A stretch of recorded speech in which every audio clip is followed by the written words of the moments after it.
ਸਤਿ ਸ਼੍ਰੀ ਅਕਾਲ। ਤੁਸੀਂ ਵੇਖ ਰਹੇ ਹੋ ਟੀਵੀ ਪੰਜਾਬ ਤੇ ਮੈਂ ਹਾਂ ਤੁਹਾਡੇ ਨਾਲ ਇੰਦਰਪ੍ਰੀਤ ਕੌਰ ਪੰਨੂ। ਖਬਰਾਂ ਦੇ ਇਸ ਬੁਲੇਟਿਨ ਦੇ ਵਿੱਚ ਤੁਹਾਡਾ ਸਵਾਗਤ ਹੈ। ਸਭ ਤੋਂ ਪਹਿਲਾਂ ਝਾਤ ਮਾਰਦੇ ਹਾਂ ਅੱਜ ਦੀਆਂ ਚੋਣਵੀਆਂ ਖਬਰਾਂ ਦੇ ਉੱਪਰ। ਇੱਕੋ ਦਿਨ ਕੈਨੇਡਾ ਦੇ ਵਿੱਚ ਕਿਸਾਨਾਂ ਦੇ ਲਈ ਹੋਣਗੇ 2 ਪ੍ਰਦਰਸ਼ਨ। ਵੈਨਕੂਵਰ ਅਤੇ ਐਬਸਫੋਰਡ ਦੇ ਵਿੱਚ ਹੋਵੇਗਾ ਪ੍ਰੋਟੈਸਟ।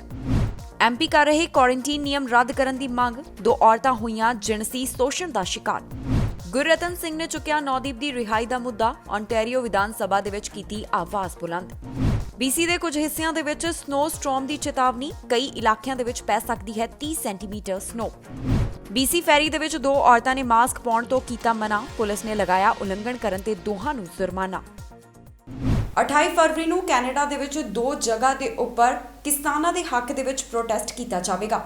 ਜੀ ਹਾਂ, ਇੱਥੇ ਵੈਨਕੂਵਰ ਅਤੇ ਐਬਸਫੋਰਡ ਦੇ ਵਿੱਚ ਪ੍ਰਦਰਸ਼ਨ ਕੀਤਾ ਜਾਵੇਗਾ। ਇੱਕ ਵਾਰ ਫਿਰ ਤੋਂ ਕਿਸਾਨਾਂ ਦੇ ਲਈ ਆਵਾਜ਼ ਚੁੱਕੀ ਜਾਵੇਗੀ, ਜਿੱਥੇ ਮੰਗ ਕੀਤੀ ਜਾਵੇਗੀ ਕਿ ਖੇਤੀਬਾੜੀ ਦੇ ਨਾਲ ਸੰਬੰਧਿਤ ਜੋ ਕਾਨੂੰਨ ਭਾਰਤ ਸਰਕਾਰ ਲੈ ਕੇ ਆਈ ਹੈ ਉਹਨਾਂ ਨੂੰ ਰੱਦ ਕੀਤਾ ਜਾਵੇ। ਕਿਸਾਨਾਂ ਦੀ ਗੱਲ ਨੂੰ ਸੁਣਿਆ ਜਾਵੇ ਅਤੇ ਨਾਲ ਦੀ ਨਾਲ ਉਹਨਾਂ तमाम ਲੋਕਾਂ ਨੂੰ ਰਿਹਾ ਕੀਤਾ ਜਾਵੇ ਜਿਨ੍ਹਾਂ ਦੀ ਗ੍ਰਿਫਤਾਰੀ ਇਸ ਅੰਦੋਲਨ ਦੇ ਦੌਰਾਨ ਹੋਈ ਹੈ। 28 ਫਰਵਰੀ ਨੂੰ ਕੈਨੇਡਾ ਦੇ ਵਿੱਚ ਇੱਕ ਵਾਰ ਫਿਰ ਤੋਂ ਚੁੱਕਿਆ ਜਾਵੇਗਾ ਕਿਸਾਨੀ ਮੁੱਦਾ ਅਤੇ ਮੰਗ ਕੀਤੀ ਜਾਵੇਗੀ ਉਹਨਾਂ ਦੀ ਰਿਹਾਈ ਦੀ ਜਿਨ੍ਹਾਂ ਨੂੰ ਕਿਸਾਨ ਅੰਦੋਲਨ ਦੇ ਚੱਲਦਿਆਂ ਗ੍ਰਿਫਤਾਰ ਕੀਤਾ ਗਿਆ। ਐਬਸਫੋਰਡ ਦੇ ਵਿੱਚ ਇੱਕ ਪੈਦਲ ਮਾਰਚ ਕੀਤਾ ਜਾਵੇਗਾ। ਇਹ ਮਾਰਚ ਕੀਤਾ ਜਾਵੇਗਾ ਹੱਥਾਂ ਦੇ ਵਿੱਚ ਮੋਮਬੱਤੀਆਂ ਫੜ ਅਤੇ ਮੰਗ ਕੀਤੀ ਜਾਵੇਗੀ ਉਹਨਾਂ ਦੀ ਰਿਹਾਈ ਦੇ ਲਈ ਜਿਨ੍ਹਾਂ ਨੂੰ ਕਿਸਾਨ ਅੰਦੋਲਨ ਦੇ ਦੌਰਾਨ ਪੁਲਿਸ ਵੱਲੋਂ ਗ੍ਰਿਫਤਾਰ ਕੀਤਾ ਗਿਆ। ਇਸ ਦੀ ਸ਼ੁਰੂਆਤ 3 ਵਜੇ ਹੋਵੇਗੀ, ਜਿਸ ਦੇ ਲਈ ਮੀਟਅਪ ਰੋਟਰੀ ਸਟੇਡੀਅਮ ਰੱਖਿਆ ਗਿਆ ਹੈ ਅਤੇ ਇਹ ਮਾਰਚ ਮੈਡੋਫੇਅਰ ਪਲਾਜ਼ਾ ਦੇ ਵਿੱਚ ਮੁਕੰਮਲ ਹੋਵੇਗਾ, ਜਿੱਥੇ ਅਪੀਲ ਕੀਤੀ ਜਾ ਰਹੀ ਹੈ ਵੱਧ ਤੋਂ ਵੱਧ ਲੋਕ ਇਸ ਦਾ ਹਿੱਸਾ ਬਣਨ। ਇਸ ਦੇ ਨਾਲ ਹੀ ਇੱਕ ਹੋਰ ਡਾਊਨਟਾਊਨ ਦੇ ਵਿੱਚ ਫਾਰਮਰ ਪ੍ਰੋਟੈਸਟ ਹੋਵੇਗਾ। ਵੈਨਕੂਵਰ ਡਾਊਨਟਾਊਨ ਦੇ ਵਿੱਚ ਇੱਕ ਵਾਰ ਫਿਰ ਤੋਂ ਕਿਸਾਨੀ ਮੁੱਦਾ ਚੁੱਕਿਆ ਜਾਵੇਗਾ। ਆਵਾਜ਼ ਬੁਲੰਦ ਕੀਤੀ ਜਾਵੇਗੀ ਕਿਸਾਨਾਂ ਦੇ ਲਈ। ਇਸ ਦੀ ਸ਼ੁਰੂਆਤ 12 ਵਜੇ ਹੋਵੇਗੀ। ਮੀਟਅਪ ਸਟ੍ਰਾਬੇਰੀ ਹਿਲ ਕੰਪਲੈਕਸ ਦੇ ਵਿੱਚ ਹੋਵੇਗਾ। ਇਸ ਤੋਂ ਬਾਅਦ ਵੈਨਕੂਵਰ ਆਰਟ ਗੈਲਰੀ ਦੇ ਵਿੱਚ 2 ਵਜੇ ਤੱਕ ਪਹੁੰਚ ਬਣਾਈ ਜਾਵੇਗੀ। ਅਪੀਲ ਕੀਤੀ ਗਈ ਹੈ तमाम ਜੋ ਇਸ ਦੇ ਵਿੱਚ ਹਿੱਸਾ ਲੈਣਗੇ ਕਿ ਕੋਵਿਡ-19 ਗਾਈਡਲਾਈਨਸ ਦੀ ਪਾਲਣਾ ਕੀਤੀ ਜਾਵੇ। ਭਾਰਤ ਦੇ ਵਿੱਚ ਜਿਸ ਅੰਦੋਲਨ ਦੀ ਸ਼ੁਰੂਆਤ ਹੋਈ ਜਾਣੀ ਕਿ ਕਿਸਾਨੀ ਅੰਦੋਲਨ ਦੀ, ਉਸ ਦਾ ਮੁੱਦਾ ਲਗਾਤਾਰ ਵਿਦੇਸ਼ਾਂ ਦੀ ਧਰਤੀ ਦੇ ਉੱਪਰ ਵੀ ਗੂੰਜ ਰਿਹਾ ਹੈ। ਅਜਿਹੇ 'ਚ ਕੈਨੇਡਾ 'ਚ ਲਗਾਤਾਰ ਆਵਾਜ਼ तमाम ਉਹਨਾਂ ਕਿਸਾਨਾਂ ਦੇ ਲਈ ਬੁਲੰਦ ਕੀਤੀ ਜਾ ਰਹੀ ਹੈ ਜੋ ਦਿੱਲੀ ਦੇ ਵਿੱਚ ਬੈਠੇ ਆਪਣੇ ਹੱਕਾਂ ਦੀ ਲੜਾਈ ਲੜ ਰਹੇ ਹਨ। ਇੱਥੇ ਵੀ ਇੱਕ ਵਾਰ ਫਿਰ ਤੋਂ ਇਸ ਮੰਗ ਨੂੰ ਦੁਹਰਾਇਆ ਜਾਵੇਗਾ ਕਿ ਖੇਤੀਬਾੜੀ ਦੇ ਨਾਲ ਸੰਬੰਧਿਤ ਜਿਹੜੇ 3 ਕਾਨੂੰਨ ਨੇ ਉਹਨਾਂ ਨੂੰ ਭਾਰਤ ਸਰਕਾਰ ਰੱਦ ਕਰੇ ਅਤੇ ਨਾਲ ਹੀ ਉਹਨਾਂ तमाम ਲੋਕਾਂ ਨੂੰ ਰਿਹਾ ਕਰੇ ਜਿਨ੍ਹਾਂ ਨੂੰ ਕਿਸਾਨ ਅੰਦੋਲਨ ਦੇ ਦੌਰਾਨ ਗ੍ਰਿਫਤਾਰ ਕੀਤਾ ਗਿਆ ਹੈ। ਐਬਸਫੋਰਡ ਅਤੇ ਵੈਨਕੂਵਰ ਦੇ ਵਿੱਚ ਲੋਕਾਂ ਨੂੰ ਅਪੀਲ ਕੀਤੀ ਜਾ ਰਹੀ ਹੈ ਕਿ ਉਹ ਵੱਧ ਤੋਂ ਵੱਧ ਇਸ ਪ੍ਰਦਰਸ਼ਨ ਦੇ ਵਿੱਚ ਸ਼ਾਮਲ ਹੋਣ। ਕੁਝ ਕੰਜ਼ਰਵੇਟਿਵ ਐਮਪੀਜ਼ ਵੱਲੋਂ ਇਹ ਮੰਗ ਕੀਤੀ ਜਾ ਰਹੀ ਹੈ ਕਿ ਜੋ ਕੁਆਰੰਟੀਨ ਦਾ ਨਵਾਂ ਨਿਯਮ ਕੈਨੇਡਾ ਵੱਲੋਂ ਲਾਗੂ ਕੀਤਾ ਗਿਆ ਉਸ ਨੂੰ ਰੱਦ ਕੀਤਾ ਜਾਵੇ। ਕੈਨੇਡਾ ਨੇ ਜੋ ਨਵਾਂ ਕੁਆਰੰਟੀਨ ਦਾ ਨਿਯਮ ਇੱਥੇ ਲਾਗੂ ਕੀਤਾ ਹੈ ਇੰਟਰਨੈਸ਼ਨਲ ਟਰੈਵਲਰਸ ਤੇ ਕਿ ਉਹਨਾਂ ਨੂੰ 3 ਦਿਨਾਂ ਦੇ ਵਾਸਤੇ ਆਪਣੇ ਖਰਚੇ ਦੇ ਉੱਪਰ ਕੁਆਰੰਟੀਨ ਕਰਨਾ ਪਵੇਗਾ। ਕੰਜ਼ਰਵੇਟਿਵ ਇਸ ਨੂੰ ਰੱਦ ਕਰਾਉਣ ਦੀ ਮੰਗ ਇਸ ਕਰਕੇ ਕਰ ਰਹੇ ਨੇ ਕਿਉਂਕਿ ਇੱਥੇ 2 ਔਰਤਾਂ ਦੇ ਨਾਲ ਜਿਨਸੀ ਸ਼ੋਸ਼ਣ ਦੀਆਂ ਘਟਨਾਵਾਂ ਸਾਹਮਣੇ ਆਈਆਂ। ਉਸ ਤੋਂ ਬਾਅਦ ਉਹਨਾਂ ਨੇ ਕਿਹਾ ਹੈ ਕਿ ਇਸ ਕਾਨੂੰਨ ਨੂੰ ਰੱਦ ਕੀਤਾ ਜਾਵੇ। ਕੁਝ ਕੰਜ਼ਰਵੇਟਿਵ ਐਮਪੀਜ਼ ਵੱਲੋਂ ਮੰਗ ਕੀਤੀ ਜਾ ਰਹੀ ਹੈ ਕਿ ਕੈਨੇਡਾ ਵੱਲੋਂ ਜੋ ਇੰਟਰਨੈਸ਼ਨਲ ਟਰੈਵਲਰਸ ਦੇ ਲਈ ਨਵਾਂ ਨਿਯਮ ਲਾਗੂ ਕੀਤਾ ਗਿਆ ਹੋਟਲ ਦੇ ਵਿੱਚ ਕੁਆਰੰਟੀਨ ਦਾ ਉਸ ਨੂੰ ਰੱਦ ਕੀਤਾ ਜਾਵੇ। ਜੀ ਹਾਂ, ਇਹ ਐਮਪੀ ਫੈਡਰਲ ਸਰਕਾਰ ਤੋਂ ਮੰਗ ਇਸ ਲਈ ਕਰ ਰਹੇ ਹਨ ਕਿਉਂਕਿ 2 ਔਰਤਾਂ ਦੇ ਨਾਲ ਜਿਨਸੀ ਸ਼ੋਸ਼ਣ ਦੀਆਂ ਖਬਰਾਂ ਘਟਨਾਵਾਂ ਸਾਹਮਣੇ ਆਈਆਂ ਹਨ। ਮੌਂਟਰੀਅਲ ਪੁਲਿਸ ਵੱਲੋਂ ਇਸੇ ਦੇ ਚੱਲਦਿਆਂ ਇੱਕ ਵਿਅਕਤੀ ਨੂੰ ਗ੍ਰਿਫਤਾਰ ਕੀਤਾ ਗਿਆ ਹੈ। ਜਿਸ ਵਿਅਕਤੀ ਨੂੰ ਪੁਲਿਸ ਵੱਲੋਂ ਗ੍ਰਿਫਤਾਰ ਕੀਤਾ ਗਿਆ ਉਸ ਦਾ ਨਾਮ ਰਾਬਰਟ ਹੈ ਅਤੇ ਇਸ ਨੂੰ ਸੈਕਸ਼ੂਅਲ ਅਸੌਲਟ, ਬ੍ਰੇਕਿੰਗ ਅਤੇ ਐਂਟਰਿੰਗ ਦਾ ਕ੍ਰਿਮੀਨਲ ਹਰਾਸਮੈਂਟ ਵਰਗੇ ਚਾਰजेस ਦਾ ਸਾਹਮਣਾ ਕਰਨਾ ਪਵੇਗਾ। ਪੁਲਿਸ ਵੱਲੋਂ ਇਸ ਪੂਰੇ ਮਾਮਲੇ ਦੇ ਬਾਰੇ ਵਿੱਚ ਜਾਣਕਾਰੀ ਸਾਂਝੀ ਕੀਤੀ ਗਈ ਹੈ। ਦੱਸੀਏ ਕਿ ਕੈਨੇਡਾ ਵੱਲੋਂ 22 ਫਰਵਰੀ ਤੋਂ ਨਵੇਂ ਨਿਯਮ ਨੂੰ ਲਾਗੂ ਕਰ ਦਿੱਤਾ ਗਿਆ, ਜਿਸ ਦੇ ਤਹਿਤ ਕੈਨੇਡਾ ਆਉਣ ਵਾਲੇ ਹਰ ਇੰਟਰਨੈਸ਼ਨਲ ਟਰੈਵਲਰ ਨੂੰ ਹੋਟਲ ਦੇ ਵਿੱਚ 3 ਦਿਨਾਂ ਦੇ ਲਈ ਕੁਆਰੰਟੀਨ ਕਰਨਾ ਪਵੇਗਾ ਕਿਉਂਕਿ ਕੈਨੇਡਾ ਪਹੁੰਚਣ ਦੇ ਉੱਪਰ ਉਸ ਦਾ ਕਰੋਨਾ ਵਾਇਰਸ ਦਾ ਟੈਸਟ ਕੀਤਾ ਜਾਵੇਗਾ। ਇਸ ਦਾ ਇੰਤਜ਼ਾਰ ਕਰਨ ਦੇ ਚੱਲਦਿਆਂ ਉਸ ਨੂੰ ਹੋਟਲ ਦੇ ਵਿੱਚ ਆਪਣੇ ਆਪ ਨੂੰ ਆਈਸੋਲੇਟ ਕਰਨਾ ਹੋਵੇਗਾ। ਹੁਣ ਜਿਸ ਤਰ੍ਹਾਂ ਦੀਆਂ 2 ਔਰਤਾਂ ਦੇ ਨਾਲ ਜਿਨਸੀ ਸ਼ੋਸ਼ਣ ਦੀਆਂ ਘਟਨਾਵਾਂ ਸਾਹਮਣੇ ਆਈਆਂ ਹਨ ਜੋ ਕਿ 2 ਔਰਤਾਂ ਦੇ ਨਾਲ ਵਾਪਰੀਆਂ, ਉਸੇ ਦੇ ਚੱਲਦਿਆਂ ਹੁਣ ਮੈਂਬਰ ਪਾਰਲੀਮੈਂਟ ਫੈਡਰਲ ਸਰਕਾਰ ਤੋਂ ਇਹ ਮੰਗ ਕਰ ਰਹੇ ਹਨ ਕਿ ਜੋ ਨਵਾਂ ਨਿਯਮ ਸਰਕਾਰ ਵੱਲੋਂ ਲਿਆਂਦਾ ਗਿਆ ਹੈ ਉਸ ਨੂੰ ਰੱਦ ਕੀਤਾ ਜਾਵੇ ਕਿਉਂਕਿ ਇਹ ਨਿਯਮ ਦਾ ਕਰੋਨਾ ਵਾਇਰਸ ਦੇ ਫੈਲਾਅ ਨੂੰ ਰੋਕਣ ਦੇ ਲਈ ਬਣਾਇਆ ਗਿਆ ਸੀ, ਪਰ ਜੋ ਇਸੇ ਦੇ ਚੱਲਦਿਆਂ ਹੁਣ ਹੋਰ ਘਟਨਾਵਾਂ ਸਾਹਮਣੇ ਆਈਆਂ ਉਹ ਕਾਫੀ ਗਲਤ ਹਨ। ਓਨਟਾਰੀਓ ਵਿਧਾਨ ਸਭਾ ਦੇ ਵਿੱਚ ਵਿਧਾਇਕ ਅਤੇ ਐਨਡੀਪੀ ਲੀਡਰ ਜਗਮੀਤ ਸਿੰਘ ਦੇ ਭਰਾ ਗੁਰਰਤਨ ਸਿੰਘ ਵੱਲੋਂ ਨੌਦੀਪ ਦਾ ਮੁੱਦਾ ਚੁੱਕਿਆ ਗਿਆ, ਜਿੱਥੇ ਉਹਨਾਂ ਨੇ ਕਿਹਾ ਹੈ ਕਿ ਨੌਦੀਪ ਦੀ ਰਿਹਾਈ ਹੋਣੀ ਚਾਹੀਦੀ ਹੈ। ਪੂਰੇ ਇਸ ਵਿਧਾਨ ਸਭਾ ਨੂੰ ਉਹਨਾਂ ਵੱਲੋਂ ਨੌਦੀਪ ਦੇ ਬਾਰੇ ਵਿੱਚ ਜਾਣੂ ਕਰਵਾਇਆ ਗਿਆ। ਪਹਿਲਾਂ ਵੀ ਗੁਰਰਤਨ ਸਿੰਘ ਨੌਦੀਪ ਦੇ ਰਿਹਾਈ ਦੇ ਵਾਸਤੇ ਆਵਾਜ਼ ਬੁਲੰਦ ਕਰ ਚੁੱਕੇ ਹਨ ਤੇ ਇੱਕ ਵਾਰ ਫਿਰ ਤੋਂ ਉਹਨਾਂ ਵੱਲੋਂ ਕੈਨੇਡਾ ਦੇ ਵਿੱਚ ਇਹ ਮੁੱਦਾ ਚੁੱਕਿਆ ਗਿਆ। ਵਿਧਾਇਕ ਅਤੇ ਐਨਡੀਪੀ ਲੀਡਰ ਜਗਮੀਤ ਸਿੰਘ ਦੇ ਭਰਾ ਗੁਰਰਤਨ ਸਿੰਘ ਵੱਲੋਂ ਨੌਦੀਪ ਦੀ ਰਿਹਾਈ ਦਾ ਮੁੱਦਾ ਇੱਕ ਵਾਰ ਫਿਰ ਤੋਂ ਕੈਨੇਡਾ ਦੇ ਵਿੱਚ ਚੁੱਕਿਆ ਗਿਆ। ਗੁਰਰਤਨ ਸਿੰਘ ਵੱਲੋਂ ਓਨਟਾਰੀਓ ਲੈਜਿਸਲੇਚਰ ਨੂੰ ਨੌਦੀਪ ਕੌਰ ਦੀ ਰਿਹਾਈ ਦੇ ਬਾਰੇ ਜਾਣੂ ਕਰਵਾਇਆ ਗਿਆ। ਲੈਜਿਸਲੇਚਰ ਦੇ ਵਿੱਚ ਉਹਨਾਂ ਨੇ ਦੱਸਿਆ ਕਿ ਨੌਦੀਪ ਕੌਰ ਨੂੰ ਕਸਟਡੀ ਦੇ ਵਿੱਚ ਕਈ ਤਰ੍ਹਾਂ ਦੀ ਤਸ਼ੱਦਦ ਦਾ ਸਾਹਮਣਾ ਕਰਨਾ ਪੈ ਰਿਹਾ ਹੈ।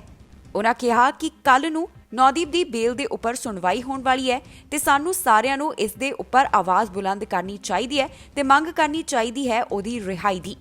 ਦੱਸ ਦਈਏ ਕਿ ਗੁਰਰਤਨ ਸਿੰਘ ਵੱਲੋਂ ਪਹਿਲਾਂ ਵੀ ਕੈਨੇਡਾ ਦੇ ਵਿੱਚ ਨੌਦੀਪ ਕੌਰ ਦੀ ਰਿਹਾਈ ਦੇ ਲਈ ਆਵਾਜ਼ ਬੁਲੰਦ ਕੀਤੀ ਜਾ ਰਹੀ ਹੈ ਅਤੇ ਇੱਕ ਵਾਰ ਫਿਰ ਤੋਂ ਉਹਨਾਂ ਨੇ ਇਹ ਮੰਗ ਕੀਤੀ ਹੈ ਕਿ ਨੌਦੀਪ ਕੌਰ ਨੂੰ ਰਿਹਾ ਕੀਤਾ ਜਾਵੇ। Nodeep Kaur has been in prison since January 12th. She's a workers' rights activist, she's a Dalit rights activist, and she is an activist at the forefront of labour issues. She came to Delhi to protest in solidarity with the farmers' rights, the farmers' protest movement. And what happened is she has been in prison since January 12th, where she's been subjected to sexual violence, direct violence, and she's still currently in jail, despite the fact that there's no real claim or case against her. British Columbia ਦੇ ਕੁਝ ਹਿੱਸਿਆਂ ਦੇ ਵਾਸਤੇ snow storm ਚੇਤਾਵਨੀ ਜਾਰੀ ਕੀਤੀ ਗਈ ਹੈ, ਜਿੱਥੇ ਕਿਹਾ ਗਿਆ ਕਿ ਫਰੇਜ਼ਰ ਵੈਲੀ ਦੇ ਕੁਝ ਹਿੱਸਿਆਂ ਦੇ ਵਿੱਚ 30 ਸੈਂਟੀਮੀਟਰ ਤੱਕ ਸਨੋ ਪੈ ਸਕਦੀ ਹੈ। ਨਾਲ ਹੀ ਜਿਹੜੇ ਡਰਾਈਵਰਸ ਨੇ ਉਹਨਾਂ ਨੂੰ ਕਿਹਾ ਗਿਆ ਕਿ ਪਹਾੜੀ ਇਲਾਕੇ ਦੇ ਵਿੱਚ ਕਿਸੇ ਵੇਲੇ ਵੀ ਜੋ ਮੌਸਮ ਹੈ ਉਸ ਦੇ ਵਿੱਚ ਬਦਲਾਅ ਆ ਸਕਦਾ ਹੈ। ਇਸ ਦੇ ਚੱਲਦਿਆਂ ਵਿੰਟਰ ਟਾਇਰਸ ਦਾ ਇਸਤੇਮਾਲ ਕੀਤਾ ਜਾਵੇ ਅਤੇ ਟਾਇਰਾਂ ਦੇ ਉੱਪਰ ਚੇਨਸ ਪਾਈਆਂ ਜਾਣ। ਵੈਲੀ ਅਤੇ ਫਰੇਜ਼ਰ ਕੈਨੀਅਨ ਦੇ ਲਈ ਵਿੰਟਰ ਸਟਾਰਮ ਵਾਰਨਿੰਗ ਜਾਰੀ ਕੀਤੀ ਗਈ ਹੈ। ਇੱਥੇ 30 ਸੈਂਟੀਮੀਟਰ ਤੱਕ ਸਨੋ ਪੈ ਸਕਦੀ ਹੈ। ਜੀ ਹਾਂ, ਫਰੇਜ਼ਰ ਵੈਲੀ ਦੇ ਕੁਝ ਹਿੱਸਿਆਂ ਦੇ ਵਿੱਚ ਰਾਤ ਸਮੇਂ ਲਗਾਤਾਰ ਸਨੋ ਪਵੇਗੀ।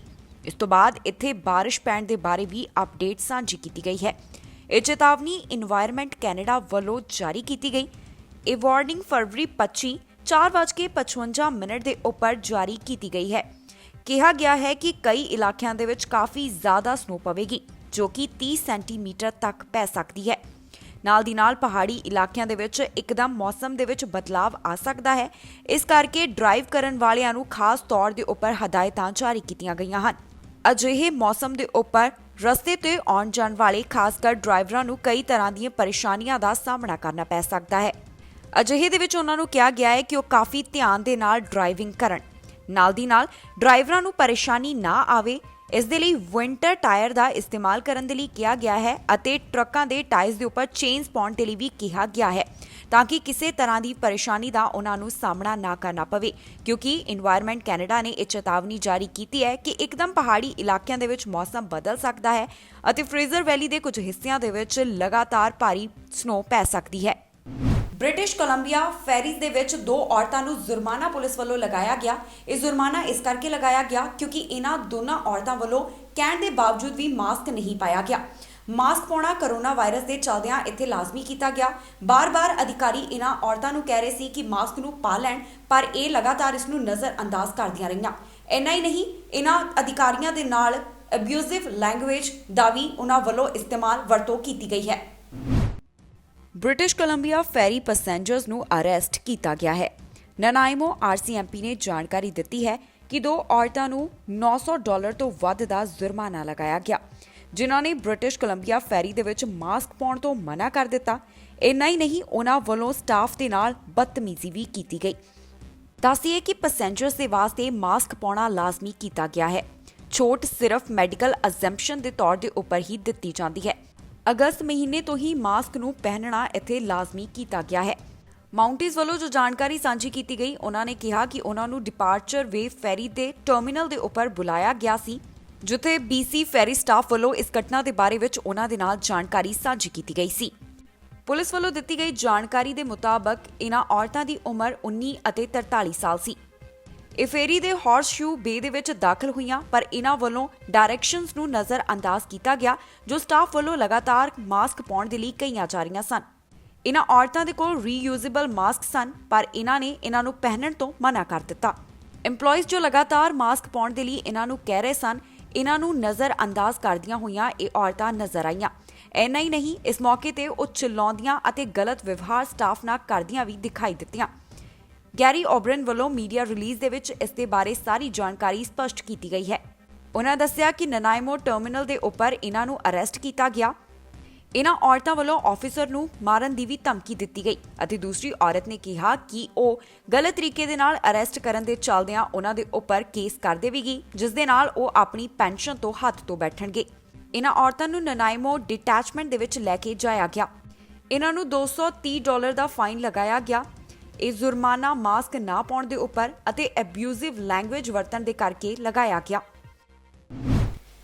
ਬ੍ਰਿਟਿਸ਼ ਕੋਲੰਬੀਆ ਵਾਸੀਆਂ ਦੇ ਵਾਸਤੇ ਕੈਂਪਿੰਗ ਸਾਈਟਸ ਖੁੱਲਣ ਜਾ ਰਹੀਆਂ ਹਨ। ਇਸ ਦੀ ਬੁਕਿੰਗ ਜਿਹੜੀ ਹੈ 8 ਮਾਰਚ ਤੋਂ ਕੀਤੀ ਜਾ ਸਕਦੀ ਹੈ। ਉਹ ਲੋਕ ਇਸ ਦੇ ਵਾਸਤੇ 8 ਮਾਰਚ ਤੋਂ ਬੁਕਿੰਗ ਕਰਵਾ ਸਕਦੇ ਨੇ ਜੋ ਬ੍ਰਿਟਿਸ਼ ਕੋਲੰਬੀਆ ਦੇ ਵਿੱਚ ਰਹਿੰਦੇ ਨੇ। ਜੋ ਬ੍ਰਿਟਿਸ਼ ਕੋਲੰਬੀਆ ਤੋਂ ਬਾਹਰ ਰਹਿਣ ਵਾਲੇ ਨੇ ਉਹਨਾਂ ਦੇ ਵਾਸਤੇ ਇਹਨਾਂ ਨੂੰ ਜੁਲਾਈ ਦੇ ਵਿੱਚ ਖੋਲ੍ਹਿਆ ਜਾਵੇਗਾ।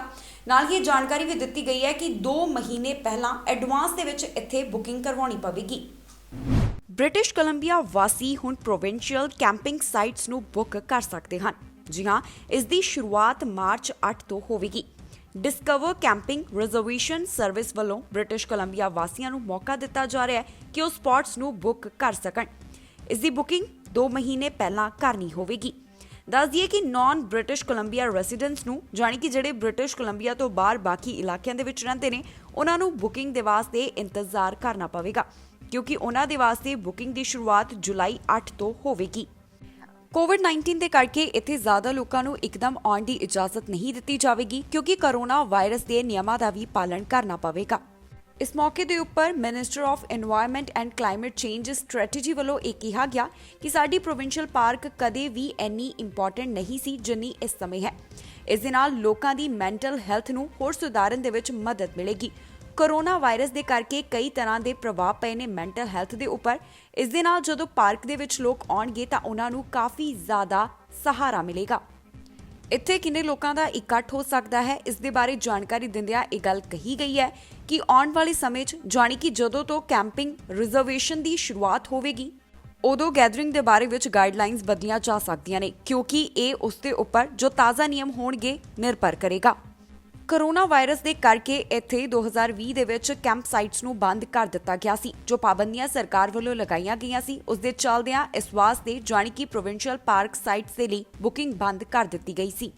ਮੋਡਰਨਾ ਵੈਕਸੀਨ ਵੱਲੋਂ ਇੱਕ ਨਵੀਂ ਰਿਸਰਚ ਕੀਤੀ ਜਾ ਰਹੀ ਹੈ। ਇਹ ਰਿਸਰਚ ਕੀਤੀ ਜਾ ਰਹੀ ਹੈ ਕਿ ਉਹਨਾਂ ਦਾ ਟੀਕਾ ਕਿੰਨਾ ਇਫੈਕਟਿਵ ਹੈ ਜੋ ਸਾਊਥ ਅਫਰੀਕਾ ਦੇ ਵਿੱਚ ਕੋਵਿਡ ਵੇਰੀਐਂਟ ਮਿਲਿਆ ਹੈ। ਇਸ ਦੇ ਬਾਰੇ ਵਿੱਚ ਉਹਨਾਂ ਨੇ ਜਾਣਕਾਰੀ ਸਾਂਝੀ ਕੀਤੀ ਹੈ ਕਿ ਕਿਹਨਾਂ ਲੋਕਾਂ ਦੇ ਉੱਪਰ ਇਹ ਪੂਰੀ ਸਰਚ ਕੀਤੀ ਜਾਵੇਗੀ ਤੇ ਕਿੱਥੇ ਕੀਤੀ ਜਾਵੇਗੀ। ਫਾਰਮਾਸਿਊਟੀਕਲ ਕੰਪਨੀ ਮੋਡਰਨਾ ਵੱਲੋਂ ਜਾਣਕਾਰੀ ਸਾਂਝੀ ਕੀਤੀ ਗਈ ਹੈ ਕਿ ਉਹ ਸਾਊਥ ਅਫਰੀਕਾ ਦੇ ਕੋਵਿਡ ਵੇਰੀਐਂਟ ਦੇ ਖਿਲਾਫ ਉਹਨਾਂ ਦਾ ਟੀਕਾ ਕਿੰਨਾ ਇਫੈਕਟਿਵ ਹੈ, ਇਸ ਨੂੰ ਲੈ ਕੇ ਜਾਂਚ ਕਰ ਰਹੇ ਹਨ। ਇਸ ਕੰਪਨੀ ਵੱਲੋਂ ਤਿਆਰ ਟੀਕੇ ਦੀਆਂ 2 ਸ਼ਾਟਸ ਕੈਨੇਡਾ ਵੱਲੋਂ ਪਹਿਲਾਂ ਹੀ ਅਪਰੂਵ ਕੀਤੀਆਂ ਜਾ ਚੁੱਕੀਆਂ ਹਨ। ਇਹ ਵੈਕਸੀਨ UK ਵੇਰੀਐਂਟ ਖਿਲਾਫ ਇਫੈਕਟਿਵ ਪਾਇਆ ਜਾ ਚੁੱਕਿਆ ਹੈ। ਕੰਪਨੀ ਵੱਲੋਂ V1351 ਵੇਰੀਐਂਟ ਸਪੈਸੀਫਿਕ ਵੈਕਸੀਨ ਨੂੰ ਪਰਖਿਆ ਜਾ ਰਿਹਾ ਹੈ। ਕੰਪਨੀ ਵੱਲੋਂ 3 ਤਰੀਕਿਆਂ ਦੇ ਨਾਲ ਟ੍ਰਾਇਲ ਕੀਤਾ ਜਾਵੇਗਾ। ਇਹ 3 ਤਰੀਕੇ ਹਨ। ਪਹਿਲਾ, single shot B1351 variant specific vaccine ਦਾ।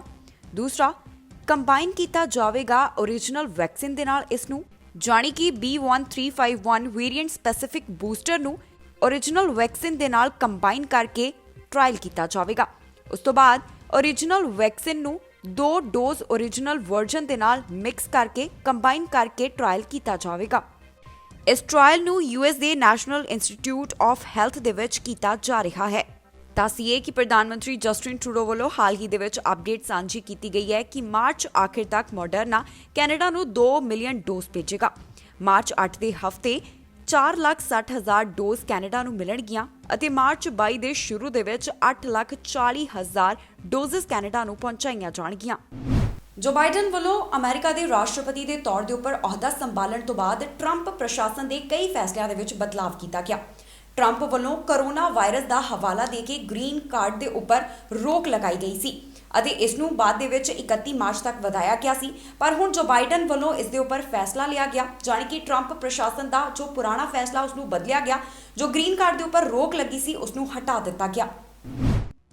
ਜੋ ਬਾਈਡਨ ਵੱਲੋਂ ਟਰੰਪ ਪ੍ਰਸ਼ਾਸਨ ਦੇ ਫੈਸਲੇ ਨੂੰ ਬਦਲਿਆ ਗਿਆ ਹੈ। ਜੋ ਬਾਈਡਨ ਨੇ ਗ੍ਰੀਨ ਕਾਰਡ ਦੇ ਉੱਪਰ ਜੋ ਪਾਬੰਦੀ ਲਗਾਈ ਗਈ ਸੀ ਉਸ ਨੂੰ ਹਟਾ ਦਿੱਤਾ ਹੈ।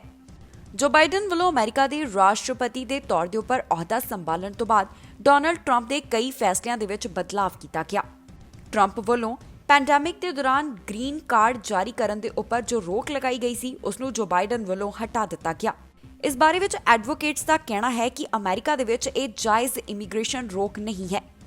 ਪਿਛਲੇ ਸਾਲ ਪੈਂਡੈਮਿਕ ਦੇ ਦੌਰਾਨ ਟਰੰਪ ਵੱਲੋਂ ਇਹ ਕਿਹਾ ਗਿਆ ਕਿ ਬੇਰੁਜ਼ਗਾਰੀ ਦੇ ਚੱਲਦਿਆਂ ਉਹਨਾਂ ਵੱਲੋਂ 2020 ਦੇ ਅੰਤ ਤੱਕ ਗ੍ਰੀਨ ਕਾਰਡ ਜਾਰੀ ਕਰਨ ਦੇ ਉੱਪਰ ਰੋਕ ਲਗਾ ਦਿੱਤੀ ਗਈ ਹੈ, ਜਿਸ ਨੂੰ ਬਾਅਦ ਦੇ ਵਿੱਚ 31 ਮਾਰਚ ਤੱਕ ਵਧਾ ਦਿੱਤਾ ਗਿਆ ਸੀ।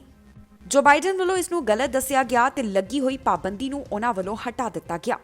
ਜੋ ਬਾਈਡਨ ਦਾ ਇਸ ਬਾਰੇ ਵਿਚਾਰ ਹੈ ਕਿ ਅਜਿਹਾ ਕਰਨ ਦੇ ਨਾਲ ਅਮਰੀਕਾ ਨੂੰ ਠੇਸ ਪਹੁੰਚਦੀ ਹੈ, ਕਿਉਂਕਿ ਇਸ ਦੇ ਨਾਲ ਜਿਹੜੇ ਅਮਰੀਕਾ ਦੇ ਵਿੱਚ ਰਹਿ ਰਹੇ ਹਨ ਉਹਨਾਂ ਨੂੰ ਆਪਣੇ ਪਰਿਵਾਰ ਦੇ ਨਾਲ ਮਿਲਣ ਦੇ ਵਿੱਚ ਦਿੱਕਤ ਦਾ ਸਾਹਮਣਾ ਕਰਨਾ ਪੈ ਰਿਹਾ ਹੈ। ਉਹਨਾਂ ਇਹ ਵੀ ਕਿਹਾ ਇਸ ਦੇ ਨਾਲ ਅਮਰੀਕਾ ਦੇ ਉੱਪਰ ਵੀ ਕਾਫੀ ਪ੍ਰਭਾਵ ਪੈ ਰਿਹਾ ਹੈ। ਅਮਰੀਕਾ ਦੇ ਸਾਬਕਾ ਰਾਸ਼ਟਰਪਤੀ ਡੋਨਾਲਡ ਟਰੰਪ ਵੱਲੋਂ ਇਮੀਗ੍ਰੇਸ਼ਨ ਦੇ ਨਾਲ ਸੰਬੰਧਿਤ ਕਈ ਪਾਬੰਦੀਆਂ ਲਗਾਈਆਂ ਗਈਆਂ ਸਨ, ਜਿਨ੍ਹਾਂ ਦੇ ਵਿੱਚ ਗ੍ਰੀਨ ਕਾਰਡ ਦੇ ਉੱਪਰ ਰੋਕ ਲਗਾਉਣਾ ਵੀ ਸ਼ਾਮਿਲ ਸੀ, ਜਿਸ ਦੇ ਲਈ ਹਵਾਲਾ ਪੈਂਡੈਮਿਕ ਯਾਨੀ ਕਿ ਕਰੋਨਾ ਵਾਇਰਸ ਦਾ ਦਿੱਤਾ ਗਿਆ ਸੀ। ਇਸ ਨੂੰ ਅੱਗੇ ਵਧਾਇਆ ਵੀ ਗਿਆ ਸੀ, ਪਰ ਹੁਣ ਜੋ ਬਾਈਡਨ ਨੇ ਅਹੁਦਾ ਸੰਭਾਲਣ ਤੋਂ ਬਾਅਦ ਕਈ ਨਿਯਮਾਂ ਦੇ ਵਿੱਚ ਬਦਲਾਅ ਕੀਤਾ ਹੈ। ਉਹਨਾਂ ਵੱਲੋਂ ਕਈ ਫੈਸਲੇ ਬਦਲੇ ਗਏ ਹਨ। ਅਜਿਹੇ ਦੇ ਵਿੱਚ ਗ੍ਰੀਨ ਕਾਰਡ ਦੇ ਉੱਪਰ ਲੱਗੀ ਰੋਕ ਨੂੰ ਹਟਾਉਣਾ ਵੀ ਸ਼ਾਮਿਲ ਹੈ। ਚੰਗੀ ਖਬਰ ਹੈ, ਕੈਨੇਡਾ ਦੇ ਵਿੱਚ ਕੋਰੋਨਾ ਦੇ ਮਾਮਲੇ ਘਟ ਰਹੇ ਹਨ, ਪਰ ਦੂਜੇ ਪਾਸੇ ਸਿਹਤ ਮਾਹਿਰਾਂ ਦੀ ਚਿੰਤਾ ਅਜੇ ਵੀ ਬਰਕਰਾਰ ਹੈ, ਕਿਉਂਕਿ ਕੈਨੇਡਾ ਦੇ ਵਿੱਚ ਕੋਵਿਡ ਵੇਰੀਐਂਟ ਦੇ ਨਾਲ ਸੰਬੰਧਿਤ ਮਾਮਲੇ ਲਗਾਤਾਰ ਸਾਹਮਣੇ ਆ ਰਹੇ ਹਨ। ਕਿਉਂਕਿ ਇਹ ਜੋ ਨਵਾਂ ਵੇਰੀਐਂਟ ਹੈ ਉਹ ਵੱਧ ਤੇਜ਼ੀ ਦੇ ਨਾਲ ਫੈਲ ਰਿਹਾ ਹੈ। ਇਸ ਦੇ ਕਰਕੇ ਸਿਹਤ ਅਧਿਕਾਰੀ ਸਮੇਂ-ਸਮੇਂ ਦੇ ਉੱਪਰ ਇਸ ਨੂੰ ਲੈ ਕੇ ਆਪਣੀ ਚਿੰਤਾ ਦਾ ਪ੍ਰਗਟਾਵਾ ਕਰ ਰਹੇ ਨੇ। ਇੱਕ ਪਾਸੇ ਕੈਨੇਡਾ ਦੇ ਵਿੱਚ ਚੰਗੀ ਖਬਰ ਹੈ ਕਿ ਕਈ ਪ੍ਰੋਵਿੰਸਸ ਦੇ ਵਿੱਚ ਕੋਰੋਨਾ ਮਾਮਲਿਆਂ ਦਾ ਆਉਣਾ ਘੱਟ ਹੋਇਆ ਹੈ, ਪਰ ਦੂਜੇ ਪਾਸੇ ਸਿਹਤ ਮਾਹਿਰਾਂ ਦੇ ਵਾਸਤੇ ਚਿੰਤਾ ਇਸ ਗੱਲ ਦੀ ਵੀ ਹੈ ਕਿ ਕੈਨੇਡਾ ਦੇ ਵਿੱਚ ਕੋਰੋਨਾ ਦੇ ਨਵੇਂ ਵੇਰੀਐਂਟ ਦੇ ਨਾਲ ਸੰਬੰਧਿਤ ਮਾਮਲੇ ਸਾਹਮਣੇ ਆ ਰਹੇ ਹਨ ਅਤੇ ਇਹਨਾਂ ਦੇ ਵਿੱਚ ਵਾਧਾ ਹੋ ਰਿਹਾ ਹੈ। ਕੈਨੇਡਾ ਦੀ ਪਬਲਿਕ ਹੈਲਥ ਏਜੰਸੀ ਵੱਲੋਂ ਇੱਕ ਜਾਣਕਾਰੀ ਸਾਂਝੀ ਕੀਤੀ ਗਈ ਹੈ, ਜਿਸ ਵਿੱਚ ਉਹਨਾਂ ਦੱਸਿਆ ਕਿ 868 ਕੋਵਿਡ-19 ਵੇਰੀਐਂਟ ਦੇ ਨਾਲ ਸੰਬੰਧਿਤ ਮਾਮਲੇ ਕੈਨੇਡਾ ਦੇ ਵਿੱਚ ਨੇ। ਇਹਨਾਂ ਮਾਮਲਿਆਂ ਦੇ ਵਿੱਚੋਂ 827 ਯੂਕੇ ਵੇਰੀਐਂਟ ਦੇ ਨਾਲ ਸੰਬੰਧਿਤ ਹਨ, 40 ਮਾਮਲੇ ਸਾਊਥ ਅਫਰੀਕਨ ਵੇਰੀਐਂਟ ਦੇ ਨਾਲ ਸੰਬੰਧਿਤ ਹਨ ਅਤੇ ਇਹਨਾਂ ਵਿੱਚੋਂ ਇੱਕ ਮਾਮਲਾ ਬ੍ਰਾਜ਼ੀਲ ਦੇ ਵਿੱਚ ਪਾਏ ਗਏ ਕੋਰੋਨਾ ਵਾਇਰਸ ਦੇ ਨਾਲ ਸੰਬੰਧਿਤ ਹੈ। ਡਾਕਟਰ ਥੈਰੇਸਾ ਟੈਮ ਵੱਲੋਂ ਵੀ ਇਸ ਦੇ ਉੱਪਰ ਚਿੰਤਾ ਦਾ ਪ੍ਰਗਟਾਵਾ ਕੀਤਾ ਗਿਆ ਹੈ। ਉਹਨਾਂ ਦਾ ਕਹਿਣਾ ਹੈ ਕਿ ਕੋਰੋਨਾ ਵਾਇਰਸ ਦਾ ਨਵਾਂ ਰੂਪ ਜ਼ਿਆਦਾ ਤੇਜ਼ੀ ਦੇ ਨਾਲ ਫੈਲਦਾ ਹੈ। ਜੋ ਇਸ ਸਮੇਂ ਟੀਕਿਆਂ ਦੀ ਵੈਕਸੀਨੇਸ਼ਨ ਚੱਲ ਰਹੀ ਹੈ ਉਹ ਇਸ ਦੇ ਉੱਪਰ ਘੱਟ ਇਫੈਕਟਿਵ ਹੋ ਸਕਦਾ ਹੈ। ਜੇਕਰ ਕੋਰੋਨਾ ਵਾਇਰਸ ਮਾਮਲਿਆਂ ਦੀ ਗੱਲ ਕਰੀਏ ਤਾਂ ਕੈਨੇਡਾ ਦੇ ਵੱਖ-ਵੱਖ ਹਿੱਸਿਆਂ ਦੇ ਵਿੱਚ ਇਹਨਾਂ ਮਾਮਲਿਆਂ ਦਾ ਆਉਣਾ ਘੱਟ ਹੋਇਆ ਹੈ। ਮੌਤ ਦਰਾਂ ਦੇ ਵਿੱਚ ਵੀ ਗਿਰਾਵਟ ਦੇਖੀ ਗਈ ਹੈ। ਹਸਪਤਾਲਾਂ ਦੇ ਵਿੱਚ ਵੀ ਮਰੀਜ਼ਾਂ ਦੀ ਗਿਣਤੀ ਘੱਟ ਹੋ ਰਹੀ ਹੈ, ਜੋ ਕਿ ਇੱਕ ਚੰਗਾ ਸੰਕੇਤ ਹੈ। ਪਰ ਦੂਜੇ ਪਾਸੇ ਚਿੰਤਾ ਦਾ ਪ੍ਰਗਟਾਵਾ ਕੋਰੋਨਾ ਵਾਇਰਸ ਦੇ ਵੇਰੀਐਂਟ ਦੇ ਨਾਲ ਸੰਬੰਧਿਤ ਕੀਤਾ ਜਾ ਰਿਹਾ ਹੈ। ਹਾਲ ਹੀ ਦੇ ਵਿੱਚ ਸਿਹਤ ਮਾਹਿਰਾਂ ਵੱਲੋਂ ਤਾਂ ਇਹ ਵੀ ਕਿਹਾ ਗਿਆ ਸੀ ਕਿ ਜੋ ਕੈਨੇਡਾ ਦੇ ਵਿੱਚ ਪਾਬੰਦੀਆਂ ਲਗਾਈਆਂ ਗਈਆਂ ਉਹਨਾਂ ਦੇ ਵਿੱਚ ਢਿੱਲ ਨਾ ਦਿੱਤੀ ਜਾਵੇ, ਕਿਉਂਕਿ ਕੋਰੋਨਾ ਮਾਮਲੇ ਘੱਟ ਹੋਏ ਨੇ, ਪਰ ਜੋ ਵੇਰੀਐਂਟ ਹੈ ਉਹ ਵੱਧ ਤੇਜ਼ੀ ਦੇ ਨਾਲ ਫੈਲਦਾ ਹੈ। ਅਜਿਹੇ ਵਿੱਚ ਉਹ ਵੱਧ ਚਿੰਤਾ ਵਾਲਾ ਹੈ। ਕੈਨੇਡਾ ਦੇ ਕੁਝ ਹਿੱਸਿਆਂ ਦੇ ਵਿੱਚ ਅਚਾਨਕ ਆਸਮਾਨ ਦੇ ਵਿੱਚ ਇੱਕ ਤੇਜ਼ ਚਮਕਦੀ ਹੋਈ ਗੇਂਦ ਦਿਖਾਈ ਦਿੱਤੀ। ਲੋਕਾਂ ਦੇ ਕੈਮਰਾਜ਼ ਦੇ ਵਿੱਚ ਇਹ ਜੋ ਘਟਨਾ ਹੈ ਜਾਂ ਫਿਰ ਕਹਿ ਲਈਏ ਕਿ ਜੋ ਤੇਜ਼ ਰੋਸ਼ਨੀ ਵਾਲੀ ਗੇਂਦ ਸੀ ਆਸਮਾਨ ਤੋਂ ਜੋ ਕਾਫੀ ਤੇਜ਼ ਰਫ਼ਤਾਰ ਦੇ ਨਾਲ ਜਾ ਰਹੀ ਸੀ ਉਹ ਕੈਦ ਹੋ ਗਈ। ਸਸਕੈਚੁਆਨ ਤੇ ਅਲਬਰਟਾ ਦੇ ਆਸਮਾਨ ਦੇ ਵਿੱਚ ਇਹ ਨਜ਼ਾਰਾ ਦਿਖਾਈ ਦਿੱਤਾ ਹੈ, ਜਿਸ ਨੂੰ ਲੋਕਾਂ ਵੱਲੋਂ ਅੱਗੇ ਦੀ ਅੱਗੇ ਸਾਂਝਾ ਵੀ ਸੋਸ਼ਲ ਮੀਡੀਆ ਦੇ ਉੱਪਰ ਕੀਤਾ ਜਾ ਰਿਹਾ ਹੈ। ਕੀ ਸੀ ਇਹ ਤੇਜ਼ ਜੋ ਇੰਨੀ ਜ਼ਿਆਦਾ ਰੋਸ਼ਨੀ ਦੇ ਨਾਲ ਦਿਖਾਈ ਦੇ ਰਹੀ ਸੀ ਗੇਂਦ, ਜਾਣੋ ਇਸ ਖਬਰ ਦੇ ਰਾਹੀਂ। ਅਲਬਰਟਾ ਅਤੇ ਸਸਕੈਚੁਆਨ ਦੇ ਆਸਮਾਨ ਦੇ ਵਿੱਚ ਤੇਜ਼ ਚਮਕਦੀ ਹੋਈ ਫਾਇਰਬਾਲ ਨਜ਼ਰ ਆਈ। ਇਹ ਨਜ਼ਾਰਾ ਇੱਥੋਂ ਦੇ ਲੋਕਾਂ ਵੱਲੋਂ ਸਵੇਰੇ 6:30 ਵਜੇ ਦੇਖਿਆ ਗਿਆ। ਇਹ ਤੇਜ਼ ਫਲੈਸ਼ ਜੋ ਆਸਮਾਨ ਦੇ ਵਿੱਚ ਦੇਖੀ ਗਈ ਉਹ ਡੈਸ਼ ਕੈਮ ਅਤੇ ਡੋਰਬੈਲ ਕੈਮਰਾਜ਼ ਦੇ ਵਿੱਚ ਕੈਦ ਹੋ ਗਈ। ਇਸ ਦੀਆਂ ਤਸਵੀਰਾਂ U of A ਰਿਸਰਚਰਸ ਦੇ ਵੱਲੋਂ ਜਾਂਚ ਕੀਤੀਆਂ ਗਈਆਂ, ਜਿਸ ਤੋਂ ਬਾਅਦ ਪਤਾ ਲੱਗਿਆ ਕਿ ਇਹ ਕੋਮੇਟ ਦਾ ਹਿੱਸਾ ਸੀ। ਇਹ ਜਾਣਕਾਰੀ ਡਿਪਾਰਟਮੈਂਟ ਆਫ ਅਰਥ ਅਤੇ ਐਟਮੋਸਫੀਅਰ ਸਾਇੰਸ ਦੇ ਪੋਸਟ ਡਾਕਟੋਰਲ ਫੈਲੋ ਵੱਲੋਂ ਸਾਂਝੀ ਕੀਤੀ ਗਈ ਹੈ। ਇਹ ਫਲੈਸ਼ ਸਸਕੈਚੁਆਨ ਅਤੇ ਅਲਬਰਟਾ ਦੇ ਆਸਮਾਨ ਦੇ ਵਿੱਚ ਦੇਖੀ ਗਈ। ਇਹ 2,20,000 ਕਿਲੋਮੀਟਰ ਪ੍ਰਤੀ ਘੰਟੇ ਦੇ ਹਿਸਾਬ ਦੇ ਨਾਲ ਚੱਲ ਰਹੀ ਸੀ, ਜਿਸ ਦਾ ਮਤਲਬ ਹੈ ਕਿ ਇਸ ਦਾ ਸਫ਼ਰ 60 ਕਿਲੋਮੀਟਰ ਪਰ ਸੈਕਿੰਡ ਸੀ। ਕਿਉਂਕਿ ਇਹ ਕਾਫੀ ਜ਼ਿਆਦਾ ਤੇਜ਼ੀ ਦੇ ਨਾਲ ਅੱਗੇ ਵਧ ਰਹੀ ਸੀ, ਜਾਣੀ ਕਿ ਟਰੈਵਲ ਕਰ ਰਹੀ ਸੀ, ਇਸ ਦੇ ਕਰਕੇ ਆਸਮਾਨ ਦੇ ਵਿੱਚ ਕਾਫੀ ਤੇਜ਼ ਫ੍ਰਿਕਸ਼ਨ ਪੈਦਾ ਹੋਇਆ। ਇਹ ਕੋਮੇਟਸ ਧੂੜ ਅਤੇ ਬਰਫ਼ ਦੇ ਬਣੇ ਹੁੰਦੇ ਹਨ, ਜੋ ਕਿ ਰੌਕੀ ਆਬਜੈਕਟਸ ਤੋਂ ਘੱਟ ਮਜ਼ਬੂਤ ਹੁੰਦੇ ਹਨ। ਇਹ ਆਬਜੈਕਟ ਗਰਾਊਂਡ ਤੋਂ 15 ਤੋਂ 20 ਕਿਲੋਮੀਟਰ ਉਚਾਈ ਦੇ ਉੱਪਰ ਬਰਨ ਕਰਦਾ ਹੈ। ਇਸ ਤੋਂ ਪਹਿਲਾਂ ਵੀ ਅਜਿਹੇ ਆਬਜੈਕਟ ਆਸਮਾਨ ਦੇ ਵਿੱਚ ਸਮੇਂ-ਸਮੇਂ ਦੇ ਉੱਪਰ ਦੇਖੇ ਜਾਂਦੇ ਹਨ ਅਤੇ ਕਈ ਲੋਕਾਂ ਨੂੰ ਇਹ ਕਾਫੀ ਜ਼ਿਆਦਾ ਆਕਰਸ਼ਿਤ ਵੀ ਕਰਦੇ ਨੇ। ਸਸਕੈਚੁਆਨ ਵੱਲੋਂ ਆਪਣੇ ਨਵੇਂ PNP ਡਰਾਅ ਦਾ ਐਲਾਨ ਕੀਤਾ ਗਿਆ ਹੈ। ਇਸ ਡਰਾਅ ਦੇ ਤਹਿਤ 299 ਉਮੀਦਵਾਰਾਂ ਨੂੰ ਸੱਦੇ ਜਾਰੀ ਕੀਤੇ ਗਏ ਹਨ। ਸਸਕੈਚੁਆਨ ਵੱਲੋਂ ਆਪਣੇ ਨਵੇਂ PNP ਡਰਾਅ ਦਾ ਐਲਾਨ ਕੀਤਾ ਗਿਆ, ਜਿਸ ਦੇ ਤਹਿਤ 299 ਐਕਸਪ੍ਰੈਸ ਐਂਟਰੀ ਕੈਂਡੀਡੇਟਸ ਨੂੰ ਸੱਦੇ ਜਾਰੀ ਕੀਤੇ ਗਏ। ਇਹ ਡਰਾਅ ਫਰਵਰੀ 25 ਨੂੰ ਕੱਢਿਆ ਗਿਆ, ਜਿੱਥੇ ਕੈਂਡੀਡੇਟਸ ਨੂੰ provincial nomination for Canadian permanent residence ਦੇ ਲਈ ਅਪਲਾਈ ਕਰਨ ਦਾ ਮੌਕਾ ਦਿੱਤਾ ਗਿਆ। ਸਸਕੈਚੁਆਨ ਇਮੀਗ੍ਰੈਂਟ ਨੋਮੀਨੀ ਪ੍ਰੋਗਰਾਮ ਵੱਲੋਂ 299 ਉਮੀਦਵਾਰਾਂ ਨੂੰ ਇੰਟਰਨੈਸ਼ਨਲ ਸਕਿਲਡ ਵਰਕਰ ਕੈਟੇਗਰੀ ਦੇ ਅਧੀਨ ਸੱਦੇ ਜਾਰੀ ਕੀਤੇ ਗਏ। ਇਨਵੀਟੇਸ਼ਨ ਲੈਣ ਵਾਸਤੇ ਕੈਂਡੀਡੇਟਸ ਨੂੰ 70 ਘੱਟੋ-ਘੱਟ ਐਕਸਪ੍ਰੈਸ਼ਨ ਆਫ ਇੰਟਰਸਟ ਸਕੋਰਸ ਦੀ ਜ਼ਰੂਰਤ ਸੀ। ਇਸ ਦੇ ਨਾਲ ਹੀ 70 ਇਨ ਡਿਮਾਂਡ ਆਕਿਊਪੇਸ਼ਨਸ ਜਾਨੀ ਕੰਮਕਾਜ ਦੇ ਵਿੱਚੋਂ ਕਿਸੇ ਇੱਕ ਦਾ ਤਜਰਬਾ ਹੋਣਾ ਵੀ ਜ਼ਰੂਰੀ ਸੀ। ਇਹ ਲਿਸਟ ਉਹਨਾਂ ਵੱਲੋਂ ਆਪਣੀ ਵੈਬਸਾਈਟ ਦੇ ਉੱਪਰ ਸਾਂਝੀ ਕੀਤੀ ਗਈ ਹੈ ਕਿ ਕਿਹੜੇ ਇਨ ਡਿਮਾਂਡ ਆਕਿਊਪੇਸ਼ਨ ਦੇ ਵਿੱਚ ਕੰਮਕਾਜ ਸ਼ਾਮਿਲ ਕੀਤੇ ਗਏ। ਸਸਕੈਚੁਆਨ ਵੱਲੋਂ ਉਮੀਦਵਾਰਾਂ ਨੂੰ 100 ਦੇ ਵਿੱਚੋਂ ਸਕੋਰ ਜਾਰੀ ਕੀਤੇ ਜਾਂਦੇ ਹਨ। ਜਿਨ੍ਹਾਂ ਦੇ ਵੱਧ ਸਕੋਰ ਹੁੰਦੇ ਨੇ, ਉਹਨਾਂ ਕੈਂਡੀਡੇਟਸ ਨੂੰ ਇਨਵੀਟੇਸ਼ਨ ਟੂ ਅਪਲਾਈ ਜਾਰੀ ਕੀਤਾ ਜਾਂਦਾ ਹੈ। ਨਵੰਬਰ 2020 ਤੋਂ ਸਸਕੈਚੁਆਨ ਵੱਲੋਂ ਜ਼ਿਆਦਾ EOI ਪੁਆਇੰਟਸ ਉਹਨਾਂ ਨੂੰ ਦਿੱਤੇ ਜਾਂਦੇ ਨੇ ਜੋ ਇੰਗਲਿਸ਼ ਅਤੇ ਫ੍ਰੈਂਚ ਦੋਨੋਂ ਭਾਸ਼ਾ ਬੋਲ ਸਕਦੇ ਨੇ। ਸਸਕੈਚੁਆਨ ਵੱਲੋਂ ਇਸ ਡਰਾਅ ਤੋਂ ਪਹਿਲਾਂ ਵੀ ਕਈ ਡਰਾਅਆਂ ਦਾ ਐਲਾਨ ਕੀਤਾ ਜਾ ਚੁੱਕਿਆ ਹੈ। 2021 ਦੇ ਵਿੱਚ ਹੁਣ ਤੱਕ ਸਸਕੈਚੁਆਨ ਵੱਲੋਂ 1727 ਇਨਵੀਟੇਸ਼ਨ ਜਾਰੀ ਕੀਤੇ ਜਾ ਚੁੱਕੇ ਹਨ ਅਤੇ ਆਉਣ ਵਾਲੇ ਸਮੇਂ ਦੇ ਵਿੱਚ ਹੋਰ ਡਰਾਅ ਦੇ ਤਹਿਤ ਜ਼ਿਆਦਾ ਲੋਕਾਂ ਨੂੰ ਸੱਦੇ ਦਿੱਤੇ ਜਾਣਗੇ, ਉਮੀਦ ਕੀਤੀ ਜਾ ਰਹੀ ਹੈ। ਇਸ ਖਬਰ ਦੇ ਵਿੱਚ ਜਾਣਕਾਰੀ ਤੁਹਾਡੇ ਨਾਲ ਸਾਂਝੀ ਕਰਾਂਗੇ ਕਿ ਕੈਨੇਡਾ ਦੇ ਕਿਸ ਹਿੱਸੇ ਤੋਂ ਕਿੰਨੇ ਕਰੋਨਾ ਵਾਇਰਸ ਮਾਮਲਿਆਂ ਦੀ ਪੁਸ਼ਟੀ ਹੋਈ ਹੈ। ਨਾਲ ਦੀ ਨਾਲ ਦੱਸਾਂਗੇ ਕਿ ਪੂਰੇ ਕੈਨੇਡਾ ਦੇ ਵਿੱਚ ਇਸ ਸਮੇਂ ਕੀ ਹੈ ਕੇਸਿਸ ਓਵਰਵਿਊ। ਓਨਟਾਰੀਓ ਤੋਂ 24 ਘੰਟਿਆਂ ਦੌਰਾਨ 1138 ਕਰੋਨਾ ਵਾਇਰਸ ਦੇ ਮਾਮਲੇ ਸਾਹਮਣੇ ਆਏ ਹਨ। ਟੋਰਾਂਟੋ ਤੋਂ 339, ਪੀਲ ਰੀਜਨ ਤੋਂ 204, ਯਾਰਕ ਰੀਜਨ ਤੋਂ 106 ਮਾਮਲਿਆਂ ਦੀ ਪੁਸ਼ਟੀ ਹੋਈ ਹੈ। ਆਟਵਾ ਦੇ ਵਿੱਚ 64, ਵਾਟਰਲੂ ਰੀਜਨ ਦੇ ਵਿੱਚ 56, ਹਾਲਟਨ ਰੀਜਨ ਦੇ ਵਿੱਚ 40, ਹੈਮਿਲਟਨ ਦੇ ਵਿੱਚ 37, ਵਿੰਡਸਰ ਐਸੈਕਸ ਦੇ ਵਿੱਚ 23 ਕਰੋਨਾ ਵਾਇਰਸ ਦੇ ਮਾਮਲੇ ਪਾਏ ਗਏ। ਇੱਥੇ 24 ਘੰਟਿਆਂ ਦੌਰਾਨ 66,351 ਦੇ ਕਰੀਬ ਟੈਸਟ ਕੀਤੇ ਗਏ। ਇਸ ਪ੍ਰੋਵਿੰਸ ਦੇ ਵਿੱਚ 449 ਕੋਵਿਡ ਵੇਰੀਐਂਟ ਦੇ ਨਾਲ ਸੰਬੰਧਿਤ ਮਾਮਲੇ ਹਨ, ਜਿਨ੍ਹਾਂ ਵਿੱਚੋਂ 11 ਸਾਊਥ ਅਫਰੀਕਾ ਵੇਰੀਐਂਟ ਦੇ ਨਾਲ ਸੰਬੰਧਿਤ ਮਾਮਲੇ ਇੱਥੇ ਹਨ। ਪ੍ਰੋਵਿੰਸ 'ਚੋਂ 83 ਸਕੂਲ ਰਿਲੇਟਡ ਕੇਸ ਵੀ ਪਾਏ ਗਏ, ਜਿਨ੍ਹਾਂ ਦੇ ਵਿੱਚ 70 ਸਟੂਡੈਂਟਸ ਅਤੇ 12 ਸਟਾਫ ਮੈਂਬਰ ਸ਼ਾਮਲ ਹਨ। ਕਰੋਨਾ ਮਾਮਲਿਆਂ ਦੇ ਕਰਕੇ ਇੱਥੇ 18 ਸਕੂਲਾਂ ਨੂੰ ਬੰਦ ਕੀਤਾ ਗਿਆ ਹੈ। 24 ਘੰਟਿਆਂ ਦੌਰਾਨ 23 ਲੋਕਾਂ ਦੀ ਜਾਨ ਇਸ ਵਾਇਰਸ ਦੇ ਕਰਕੇ ਗਈ ਹੈ, ਜਿਸ ਦੇ ਕਾਰਨ ਕੁੱਲ ਗਿਣਤੀ ਇਸ ਪ੍ਰੋਵਿੰਸ ਦੇ ਵਿੱਚ ਮਰਨ ਵਾਲਿਆਂ ਦੀ 6,916 ਹੋ ਗਈ ਹੈ। 24 ਘੰਟਿਆਂ ਦੌਰਾਨ 19,112 ਡੋਜ਼ਸ ਵੈਕਸੀਨ ਦੀਆਂ ਦਿੱਤੀਆਂ ਗਈਆਂ। ਕਿਊਬੈਕ ਦੇ ਵਿੱਚ 858 ਕਰੋਨਾ ਵਾਇਰਸ ਦੇ ਮਾਮਲੇ ਪਾਏ ਗਏ ਅਤੇ ਹਸਪਤਾਲਾਂ ਦੇ ਵਿੱਚ ਮਰੀਜ਼ਾਂ ਦੀ ਗਿਣਤੀ ਲਗਾਤਾਰ ਡਿੱਗ ਰਹੀ ਹੈ, ਜੋ ਕਿ ਇੱਕ ਚੰਗੀ ਖਬਰ ਹੈ। ਹੁਣ ਤੱਕ ਪ੍ਰੋਵਿੰਸ ਦੇ ਵਿੱਚ 2,85,330 ਦੇ ਕਰੀਬ ਕਰੋਨਾ ਵਾਇਰਸ ਦੇ ਮਾਮਲੇ ਸਾਹਮਣੇ ਆ ਚੁੱਕੇ ਹਨ। 2,66,879 ਅਜਿਹੇ ਮਰੀਜ਼ ਹਨ ਜੋ ਕਿ ਹੁਣ ਤੱਕ ਇਸ ਵਾਇਰਸ ਤੋਂ ਰਿਕਵਰ ਹੋ ਗਏ। ਇੱਥੇ 10,361 ਕੁੱਲ ਲੋਕਾਂ ਦੀ ਹੁਣ ਤੱਕ ਵਾਇਰਸ ਦੇ ਕਰਕੇ ਜਾਨ ਗਈ ਹੈ। ਹਸਪਤਾਲ ਦੇ ਵਿੱਚ ਇਸ ਸਮੇਂ 633 ਦੇ ਕਰੀਬ ਮਰੀਜ਼ ਹਨ, ਜਿਨ੍ਹਾਂ ਵਿੱਚੋਂ 122 ਇੰਟੈਂਸਿਵ ਕੇਅਰ ਅਧੀਨ ਹਨ। 24 ਘੰਟਿਆਂ ਦੌਰਾਨ 8,300 ਡੋਜ਼ਸ ਵੈਕਸੀਨ ਦੀਆਂ ਦਿੱਤੀਆਂ ਗਈਆਂ। ਮੈਨੀਟੋਬਾ ਤੋਂ 24 ਘੰਟਿਆਂ ਦੌਰਾਨ 70 ਮਾਮਲਿਆਂ ਦੀ ਪੁਸ਼ਟੀ ਹੋਈ ਹੈ, ਜੋ ਕਿ 4 ਮਹੀਨਿਆਂ ਦਾ ਲੋਐਸਟ ਰੇਟ ਹੈ। ਇਸ ਸਮੇਂ 196 ਦੇ ਕਰੀਬ ਮਰੀਜ਼ ਮੈਨੀਟੋਬਾ ਦੇ ਵਿੱਚ ਹਸਪਤਾਲ ਦੇ ਵਿੱਚ ਨੇ। ਕੈਨੇਡਾ ਦੇ ਵਿੱਚ ਹੁਣ ਤੱਕ 8,57,000 ਦੇ ਕਰੀਬ ਕੁੱਲ ਮਾਮਲੇ ਸਾਹਮਣੇ ਆ ਚੁੱਕੇ ਹਨ।